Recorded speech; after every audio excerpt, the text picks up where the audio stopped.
to tell you from my own experience, I personally feel one of the biggest obstacles to recovery is, you know, society, people not taking emotional abuse seriously. Again, there are no bruises. So people don't take it seriously. Hey everyone, I hope everyone is doing good and taking good care of themselves. So today I'm going to talk about why narcissistic abuse doesn't leave bruises. Whereas in reality, it alters the brain. I mean, there is no bruise, but everything is changed and transformed. And before I get going, I would request you all to like, share, subscribe the channel, hit the notification bell so you guys are updated whenever we put out a new content. So today we are addressing, one of the most overlooked aspects of narcissistic abuse, the neurological damage it causes. And to tell you honestly, this type of abuse often leaves no physical bruises. I mean, yes, physical bruises are there in some of the cases, but in majority of the cases there are no physical bruise. It's all here, no physical bruise. Everything looks good on the outside, but on the inside you are a broken individual. On the inside you're almost a dead individual. Yeah. And this is the most horrible thing about narcissistic abuse, that it leaves something far more lasting. Yeah, it's not superficial or temporary. Yeah, it's there till the time you are alive. It actually scars you at a deeper level. Again, no visible scar, but it does scar you and damage you at deeper level. It does cause a lot of invisible injuries to your brain as well. So in today's video, we are going to explore how this form of chronic emotional trauma changes your neural pathways, dysregulates your nervous system, and hijacks your ability to trust, feel safe, and live with emotional regulation. So now let us understand why in most of the cases trauma doesn't leave a mark. I mean, when we are looking at narcissistic relationship. So when we think of abuse, we often think of, physical bruises, cuts, broken bone. But when we look at narcissistic abuse, it's absolutely different and opposite. It operates, through words, tone, omission of fact, gaslighting, neglect, triangulation, emotional incest, control, stonewalling, the list goes on. And when these things are happening, there is no obvious injury, there's no physical scar. I mean, if you're being manipulated, are there any physical scar manifesting on your body? No. If you are being gaslit, is there any scar? No. And the best part, when you are being gaslit by a narcissist and when you go out and tell others, others are going to gaslight you in return. Others are going to tell you there's something wrong with you. Everybody supports, encourages, emboldens, whitewashes the narcissist's deeds. Yeah. And if you're raised by a narcissistic parent, they have an entire ecosystem who enables them, who whitewashes their evil deed, and who keeps them in power. Yeah, they have their own unique system. And because of this nature of this abuse, I mean narcissistic abuse, a lot of survivors like you and me, we find it really difficult to name it, to validate it, and even believe that it ever happened, because there's no physical scar. So who do I blame? What do I talk about? There is nothing physical. It's all here. It's all here. But nothing here. Everything is fine, fair, clean, clear. Everything is fine. So, it becomes very difficult. We as survivors, we also get into this state of confusion. We really don't know what happened with us. And we then start believing that there's something wrong with me. Maybe I'm damaged. Maybe that's who I am. That's how things are with me. I'm broken. Yeah, I'm not whole, I'm broken. But to tell you honestly, our brain doesn't care if there are visible, evident bruises or not. Yeah, it only cares about threat. Yeah, and that's something that protects us. But again, if you're stuck in that fight and flight, if you're constantly scanning for threat, then you literally get into a state where your nervous system is rigged and damaged. I mean, on and off, you can come and go of that state, rest and digest, fight and flight, which is fine. We keep switching, we keep coming and going, we keep activating and deactivating the other. But if you're stuck, means there is a damage that is deep in your nervous system. Yeah. And if you're familiar with, Dr. Bessel van der Kolk's work, I mean, in his book, The Body Keeps the Score, it's an amazing book.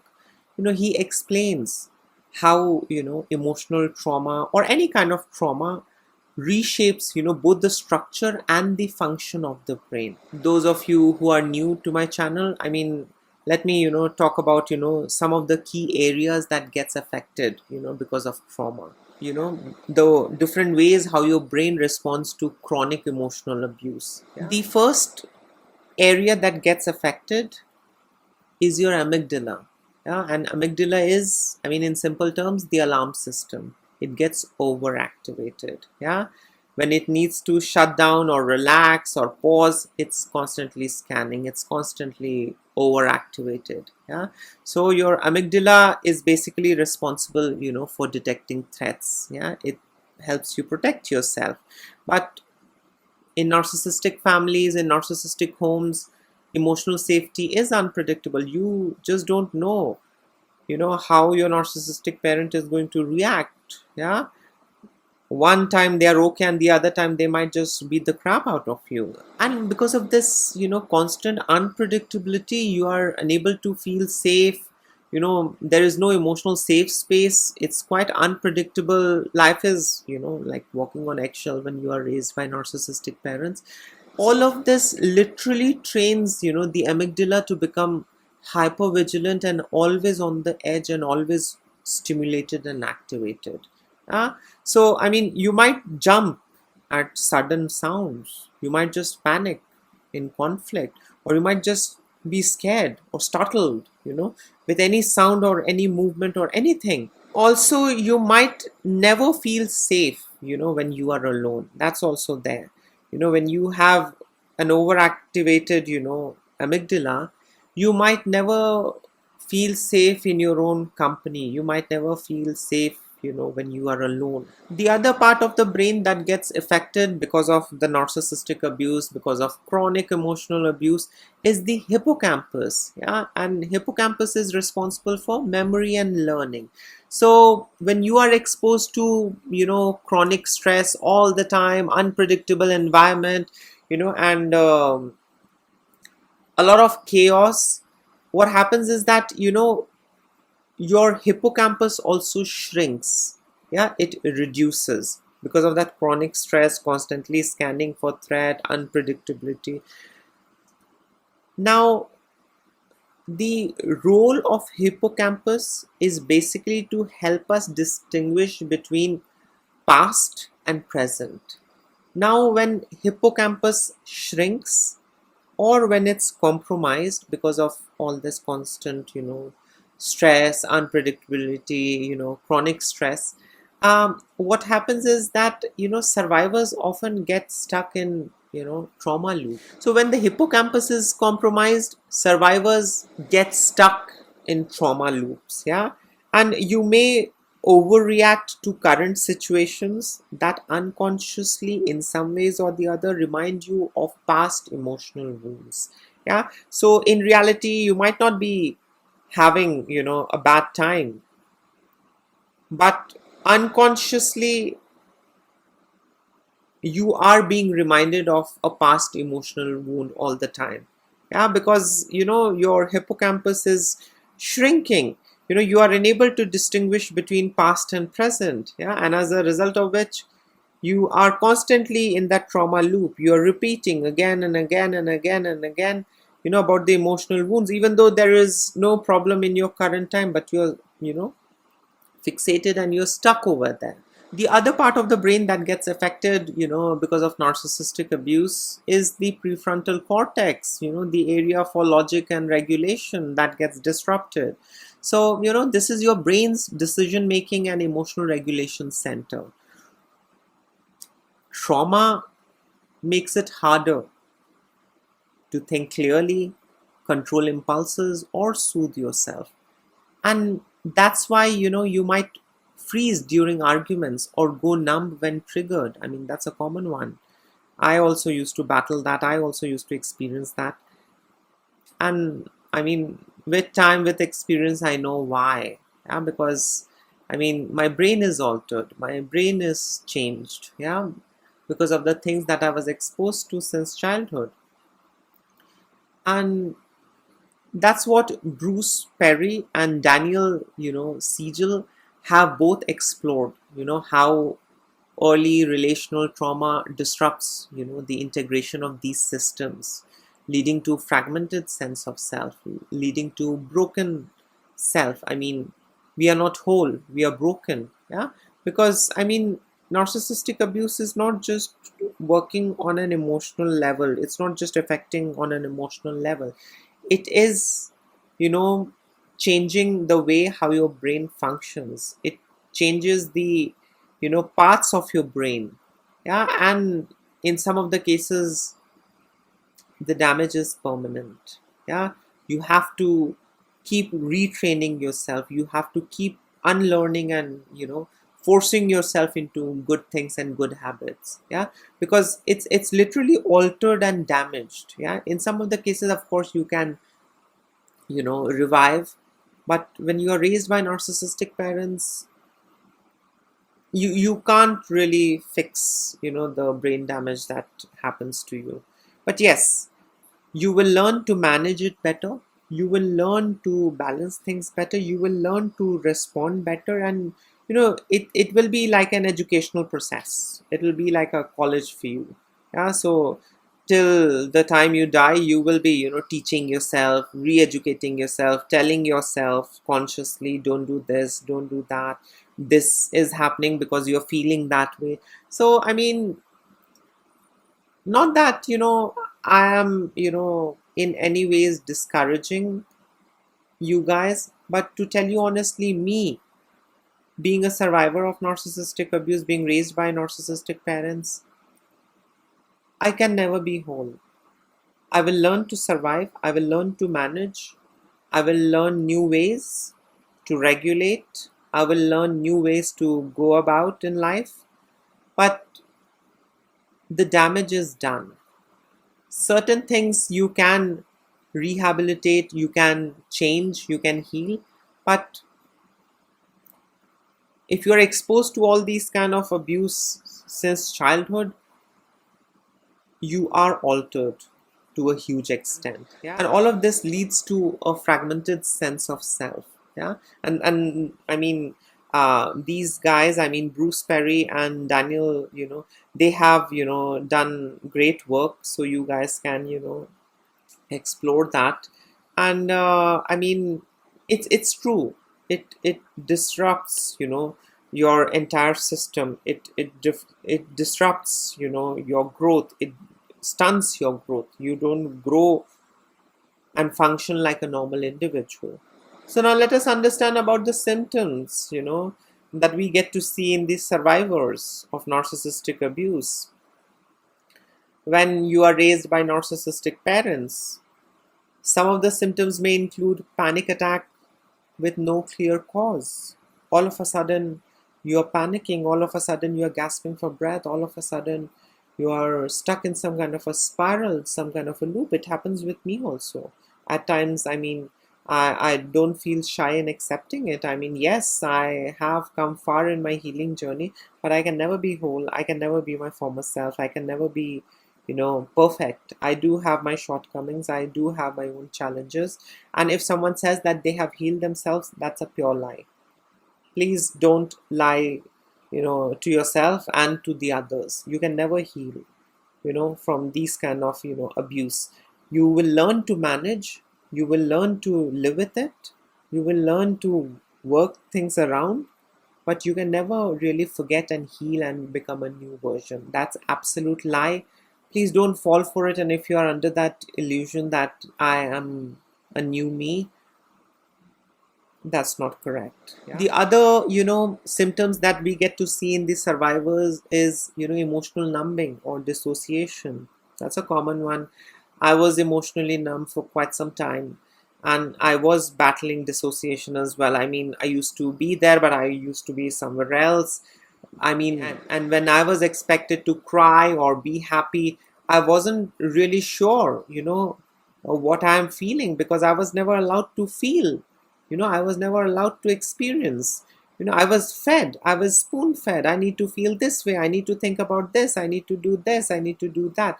So, because of that, plus because of the, changes in the brain, survivors do experience, emotional numbness. And at times, in some of the cases that I've seen, they battle dissociation as well. I mean, it's really bad, it's really deep.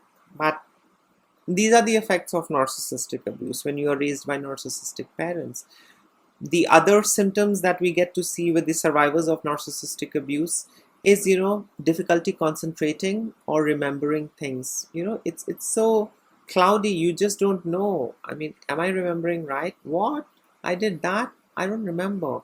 Yeah. And again, this is because of the physical changes that is happening to your brain. You have difficulty in concentrating and you have difficulty in remembering things. I had that problem as well, but I have learned how to manage. I have learned, different and new and unique ways to train myself, educate myself. Yeah. Because I do have very short span of, attention and, concentration. And that was quite a big problem, when I decided to continue my study and become a therapist. So then, I had to develop my own unique way to bring back my attention and focus and, give my best and learn, things. The other symptoms that we get to see with the survivors of narcissistic abuse because of that damage, that happens in the brain is, feeling unsafe even when they are in safe situations. Yeah, all of a sudden, it's a very irrational fear that creeps in, and all of a sudden we feel unsafe, we are scared. I mean, it happens to me. It isn't often now, but it used to happen. I have experienced that. The other symptom that survivors experience is, shutting down or exploding in relationships. Yeah, I mean, I have faced that, I have experienced that. Either I'll just shut down or just be quiet and numb, dissociated, or I'll just, lash and I'll just, explode and, blast people, and, be the nasty version of me. The other symptom, that we get to see with the survivors of narcissistic abuse is hyper independence or extreme codependency, extremely emotionally codependent on others, or being extremely hyper independent. Yeah, again, this is because of that, damage, the changes that happens, to the different parts of your brain. And to tell you honestly, none of these are random. They are our body's way of coping, with chronic emotional neglect, manipulation, and betrayal. So, whatever we are feeling, or I mean, the different ways we are responding, this is our body's way of coping with, chronic emotional neglect, manipulation, all those trauma and betrayal. And this is what we mean by developmental trauma. Yeah. And it's not like one time event. It happens in repeated, doses. Yeah. Often starting in early childhood, during the years when the brain is, the most vulnerable. Our brain is like a sponge, like clay. And when you are, shaped and tormented and abused by abusive parent, your brain, also changes. The part of your brain changes. The way how each part responds to each other changes. Everything changes. Yeah. And that's the reason, I say narcissistic abuse in love relationship is very different from narcissistic abuse in a family, when you are raised by narcissistic parents, you are more damaged. Not that I'm invalidating the individuals who have survived a narcissistic marriage or relationship. No, that's equally painful. But when you are raised by narcissistic parents, you are damaged, you know in a lot of ways, and some of the damages are permanent. You need to learn ways to live with it. And to tell you from my own experience, I personally feel one of the biggest obstacles to recovery is, you know society, people not taking emotional abuse seriously. Again, there are no bruises. So people don't take it seriously. Society, individuals, they don't take it seriously because survivors look fine, they look well fed, they are dressed well. What abuse are you talking about? And also, narcissistic parents are very charming in public. So no matter what you say, they have a different aura and personality, and they're very charming. They are charmers. So you can't really do anything. People will be like, "Oh, she's the ungrateful daughter. Look at your father. He's so good. He's so helpful. Look at your mother. She's so good. She's so helpful." So the kind of a facade they build, it protects them. It enables them. And again, when you are raised by narcissistic parents, a lot of scar is internal, a lot of scar is deep. You might not have any physical scar at all. And this is the most problematic part,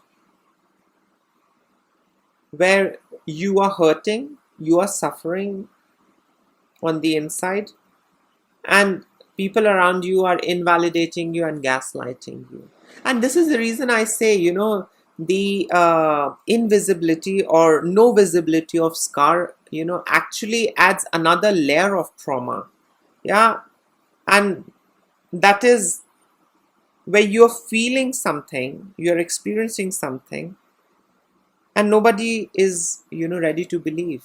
You're not being believed. But to tell you honestly, the evidence is there. It's in your body. Yeah. In the dysregulated nervous system, in the cortisol surge, in the immune dysfunction, in the structural brain changes. The evidence is there, but it's just that there is no scar. And then, there are lots of, therapists, our loved ones who don't take us seriously, who are like, "Oh, come on, you're just a child. Stop it. She did the best she could. He did the best he could." Yeah.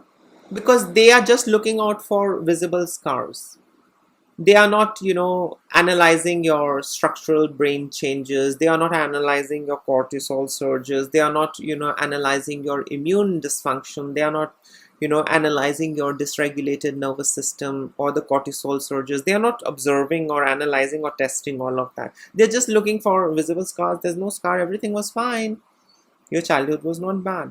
Yeah. So, emotional abuse may not leave, cuts or scars, but at a deeper level, it rewires how you think, how you feel, how you exist, how you perceive, how you react, how you respond.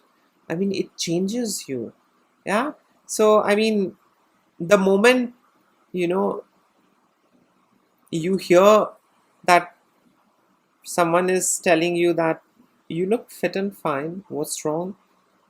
Please understand that's a red flag. Leave that person, even if it's your friend or lover or whatsoever. Yeah, because emotional abuse is a form of abuse that doesn't have, physical scar. Yeah, it doesn't have cuts, scars, and keloids, and sore and this and that. It doesn't have all that. Yeah, it's all on the inside. It's the way how you think, it's the way how your brain is rewired, it's the way how you respond, it's the way how you exist. Yeah. So don't fall for those gaslighting phrases, and don't invalidate your own pain and suffering. Just because others can't see doesn't necessarily mean that you're not going through shit. Please understand that. And this is the reason I say that narcissistic abuse awareness is very essential. Yeah, this is why knowledge is very essential. This understanding, about narcissistic abuse, narcissistic parent, narcissistic dynamic, you know it helps you in a lot of powerful ways. First thing is it validates you. So you are not just imagining, it's a real thing. You are not weak. You're not overreacting. And your brain was injured by the very people who were supposed to protect you. Yeah. So that is the reason, knowledge and awareness is very essential. It gives you, the map, you know, for recovery. It gives you the roadmap, you know, as to how you need to lead your life in a sane and in a healthy way. You get to understand, you get to observe your responses, you get to understand your nervous system. Yeah, and you stop blaming yourself because of awareness. Otherwise, we keep blaming ourselves. Something was wrong with me. Maybe I pushed too much. Maybe I was bad. Yeah, because we are gaslit on a regular basis, and there comes a time where we start believing that there is nothing wrong, it's all in my head. Yeah, even though we are suffering, but we are gaslit to believe that our suffering is not real, it's all imaginary.